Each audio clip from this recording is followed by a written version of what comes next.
Waalaikumsalam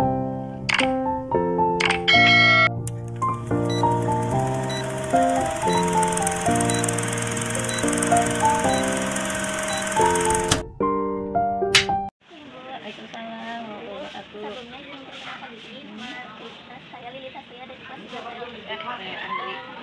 Sebelumnya di sini Lili ditugasin wawancara tugas mata pelajaran sejarah itu wawancara dulu. Cuma 2 orang. Terus mana yang lebih baik, Romusa atau Rodik? Don. Oh, siap. Tidak bisa ya. Kalau ditanya lebih baik, berarti nggak ada yang lebih baik sebenarnya. Ya, nggak ada berarti. Ya. Kedua, bagaimana tanggapan Ibu Apa itu? yang itu kayak wanita yang dihiburin sama Belanda atau Oh, gitu.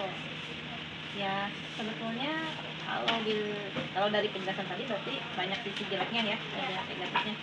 Kalau menurut saya harusnya jangan jadikan wanita sebagai objek yang seperti itu. Adakah dampak traumatis yang paling berat dialami oleh bangsa Indonesia saat pada masa penjara?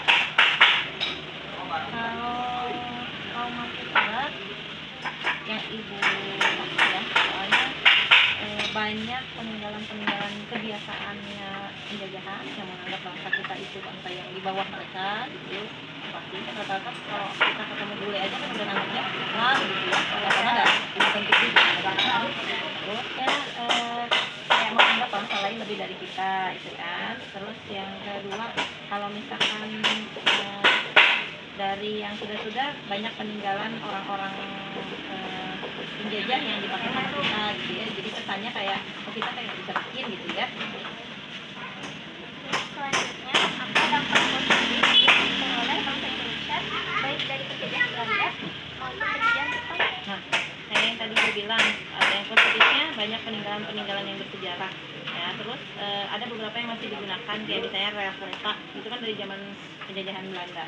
Kemudian bangunan-bangunan lama yang memang sangat bermanfaat, misalnya bendungan itu yang saya tahu ya, zaman Belanda itu mulai dibangun. Kemudian yang saya pernah kunjungi langsung itu di Semarang, di Lawang Sewu, itu juga bangunannya itu arsiteknya adalah arsitek Belanda, di mana mereka ngambil ilmu arsiteknya dari orang-orang Belanda sana, bagaimana caranya membuat sebuah bangunan di dekat atau di area yang sering banjir gitu ya. Nah, jadi gimana bikin bangunan kokoh tapi nggak akan pernah kena banjir walaupun dekat laut gitu. Nah, itu saya pernah lihat sendiri, kayaknya masih perlu diterapkan untuk di kita. Termasuk sampai saya pernah nanya pembuatan tangga, kenapa harus tinggi satu tangga ke tangga lainnya tidak boleh lebih dari 15 cm supaya tidak pegal. Itu ada ilmunya ternyata. Jadi banyak sih dari yang saya tahu ya, dari peninggalan bangunan gitu ya, kemudian sarana yang dipakai kayak sarana transportasi gitu ya, yang tadi rel kereta tadi, sama kalau main ke Jakarta coba deh ke Kota Tua.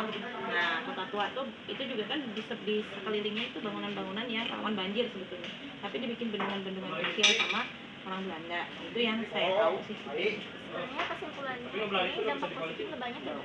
Positifnya namanya penjajahan dimanapun tetap negatif ya, tetapi akan ada hal yang dipelajari atau ada hal yang ditinggalkan dari penjajahannya itu sendiri. Cuman kalau misalkan positifnya mungkin itu, dan negatifnya adalah ini boleh disebutin sekalian ya, pendidikan juga banyak sedikit banyaknya pasti mengambil dari dari yang terbiasa diajarkan di sana gitu ya. Termasuk kalau nggak salah setahu saya KUHP itu Kitab Undang-Undang Hukum Pidananya Indonesia itu juga banyak menyadur dari undang-undangnya negeri Belanda. Pertanyaan selanjutnya, menurut Ibu bagaimana dampak Perang Dunia Kedua terutama pada negara yang pernah dijajah seperti Indonesia? Ya, kalau Perang Dunia Kedua setahu saya gitu ya, kalau misalkan karena itu pada saat itu hampir banyak negara yang terkena jajahan juga ya, pasti dampaknya besar sekali. Udah dari fisik ya, fisik secara bangunan, fisiknya manusianya sendiri itu yang terkena pasti berimbas buruk gitu ya. Itu bentuk peninggalan sejarahnya juga pasti, apalagi yang keluarganya terlibat langsung itu bikin cerita tersendiri kayaknya buat mereka yang keluarganya langsung terlibat di Perang Dunia Kedua. Ya Bu, begitu Bu kayaknya. Iya.